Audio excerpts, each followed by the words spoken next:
author's purpose for writing runs deep, deep into the spirit of man, and it hides there, burying itself into the chest. Sheltered and secured, it settles like a cold traveler near a warm fire by the rhythmic beats of the heart. With every thump and every pump, it moves closer. Not for the warmth, but for the secrets every beat tells. Soon, the two become one, and the author's purpose can hide no more.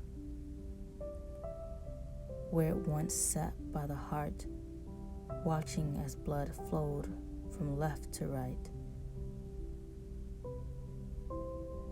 now blood flows through it, giving life to a purpose both forgotten and missed.